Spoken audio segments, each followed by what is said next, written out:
यह कहानी है मिस्टर रमेश शर्मा की। पिछले 5 सालों से अपने बड़े से मकान में अपनी बेटी के साथ हंसी खुशी रह रहे थे। उनकी उम्र अब 60 को पार कर चुकी थी और बेटी अब 28 की हो गई थी।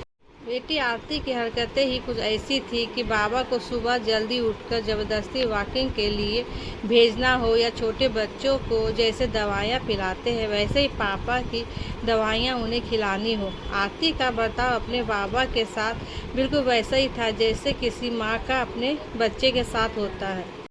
आरती के बाबा भी कुछ कम नहीं थे। जब आरती उन्हें दवाई खाने के लिए देती तो आधी दवाई खाते और आधी छुपा लेते, लेकिन आरती की नज़रों से बच नहीं पाते। फिर वह उनके सामने खड़ी होकर सारी दवाई उन्हें ज़बरदस्ती खिलाती। रात को आरती के सोने के बाद चुपके से किचन में जाकर फिर से मिठाई चुरा कर खाना। बाबा की ऐसी शरारत भी आरती को पकड़ लेती। पकड़े जाने पर बाबा पानी पीने का बहाना करते, लेकिन आरती उनको समझाती कि मिठाई आपके लिए हानिकारक है। बाबा को याद दिलाती है कि पिछले बार उनका शुगर लेवल कितना बढ़ गया था। अपने ही घर में अब मिठाई भी नहीं खा सकता। बरबादते हुए नाराज होने की एक्टिंग करते हुए बाबा किचन से चले जाते। फिर आरती उन्हें मनाने के लिए एक मिठाई का टुकड़ा पापा पास लेकर जाती और फिर वो दोनों उसे आधा आधा बांट कर खाते। दोनों चेहरे पर बड़ी स्माइल आ जाती। बस ऐसे ही दोनों की जिंदगी हंसी खुशी कट रही। उनका घर बहुत बड़ा था, उसमें कई कमरे थे, इसलिए उन्होंने सोचा कि एक किराएदार रख लिया जाए। पैसों के लिए नहीं, लेकिन आरती के ऑफिस जाने के बाद अकेले रह रहे रमेश जी को थोड़ा सही किसी का साथ मिल जाए। उम्र को ध्यान में रखते हुए बेटी ने उनका सारा कामकाज अपने कंधों पर ले लिया था। बेटी आरती अपने हर काम में बहुत अच्छी थी। जितने अच्छे से वो अपने पापा का घर और उनके कारोबार का ध्यान रखती थी, कोई और शायद रख पाता। अगर रमेश जी का कोई बेटा होता तो वह भी नहीं। इन बाप बेटी का रिश्ता बहुत ही प्यारा था। बिना बाबा के आरती को नहीं चलता और बिना आरती के उसके बाप का किसी काम में मन नहीं लगता। कभी कभी ऐसा लगता जैसे रमेश जी प्रिया के बाप नहीं, उसके बेटे हैं। जल्दी ही एक किराएदार फाइनल हो गया। उनका नाम सचिन सिंह था। उम्र उनकी 50 से 51 की होगी। एग्रीमेंट पेपर बनाने के दौरान पहली बार वह रमेश जी और आरती से मिले। उन्हें दोनों से मिलकर काफ़ी अच्छा लगा और अब सचिन सिंह अपनी बीवी के साथ घर पर किराएदार के तौर पर रहने लगे। थोड़े दिन बीते थे, लेकिन सचिन सिंह रमेश जी से अच्छी तरह घुल मिल गए थे।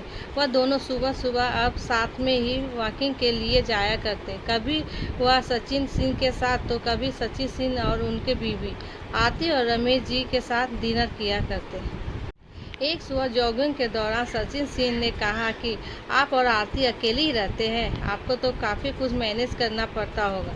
आप कैसे सब इतने अच्छे से संभाल लेते हैं? तब रमेश कहता, मैनेज क्या करना है, मेरी होशियार बेटी के लिए यह कुछ भी नहीं है। बेटी सब इतने अच्छे से संभाल लेती है, मुझे किसी बात की चिंता ही नहीं है।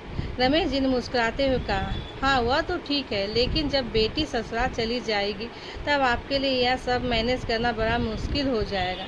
आपका कोई बेटा भी तो नहीं है और आप अकेले ही इतने बड़े घर में रहते हैं। सचिन सिंह ने अपना विचार बताते हुए कहा। रमेश जी के चेहरे के हाव भाव बदल गए। या सचिन सिंह ने कुछ कहना चाहते थे लेकिन नहीं कहा और बात बदलने के लिए उनसे पूछा, खैर वो सब जाने दीजिए, आपके कितने बच्चे हैं? सचिन सिंह ने छाती चौड़ी करते हुए कहा, मेरे 2 बच्चे हैं, दोनों ही लड़के हैं और दोनों ही अमेरिका में पढ़ते रहते हैं। रमेश जी को लगा जैसे सचिन सिंह उन्हें ताना मार रहे हो, लेकिन फिर भी उन्होंने कुछ नहीं कहा और वो जॉगिंग करके अपने घर लौट आए। कुछ दिन बीत गए। रमेश जी ने सचिन सिंह को अपने घर खाने के लिए बुलाया, क्योंकि सचिन सिंह की पत्नी किसी काम के बाहर गई थी और वो अकेले थे। सचिन सिंह, रमेश जी और आरती डाइनिंग टेबल पर बैठकर खाना खा रहे थे। पहला निवाला खाते ही सचिन सिंह ने खाने की तारीफ करते हुए कहा, आरती का तुमने आज खाना बहुत अच्छा बनाया। रमेश जी ने गर्व महसूस करते हुए कहा, हाँ मेरी बेटी बहुत अच्छा खाना बनाती है। सचिन सिंह जी बोल पड़े, यह तो बड़ी अच्छी बात है, उसके ससुराल वाले बड़े खुश रहेंगे। आरती उनसे कुछ कहना चाहती थी, लेकिन रमेश जी ने उसे रोक दिया और बात बदलने के लिए आरती से पूछा, कारोबार कैसा चल रहा है, कोई दिक्कत तो नहीं हो रही? आरती ने कारोबार की सारी जानकारी और स्थिति अपने पापा को बताई, जिसे सचिन सिंह सुन रहा था और वह प्रभावित होकर बोले, वाह बेटा, मानना पड़ेगा, जिस तरह से तुम सारे कारोबार संभाल रही हो, तुम रमेश जी की बेटी नहीं बेटा हो। अब रमेश जी से ना रहा गया। उन्होंने कहा, पता नहीं क्यों आप सभी लोग बेटी को बेटे के साथ कंपेयर करते हो। ऐसा एक भी काम या एक भी फील्ड बताइए जिसमें बेटियां ने अपना नाम न बनाया। अरे आसमान से प्लेन उड़ाने से लेकर देश के सर्वोच्च पद पर बेटा बैठकर देश चलाने तक बेटियां ने हमेशा अपने आप को साबित किया है। लेकिन आप जैसे लोग अभी भी उनकी तुलना बेटों से ही करते हैं। होते होंगे बेटे सबके लिए ज़्यादा इम्पोर्टेंट, मेरे लिए तो मेरी बेटी ही सबसे बढ़कर है। और मैं यह फख्र से कह सकता हूँ, जो मेरी इस बेटी ने मेरे लिए किया है, जितना प्यार मुझे दिया है, उतना दुनिया का कोई भी बेटा नहीं दे सकता। चलिए मैं आपसे ही कुछ पूछता हूँ, आपके कितने बेटे हैं? बताइए, वो साल में आपसे कितने बार मिलने आते हैं? सचिन सिंह जी ने दुनिया बदल चुकी है, अब आप भी बदल जाइए। बेटी को बेटी ही रहने दीजिए, उसे बेटा बनाने की कोशिश मत कीजिए। दोस्तों, इतनी सुंदर कहानी का एक छोटा सा सारांश आपको बताती हूँ। आप जब भी किसी बेटी का सम्मान करेंगे तो वो एक बेटी की तरह ही करना। ऐसा कभी मत कहना कि तुम बेटी नहीं बेटा हो।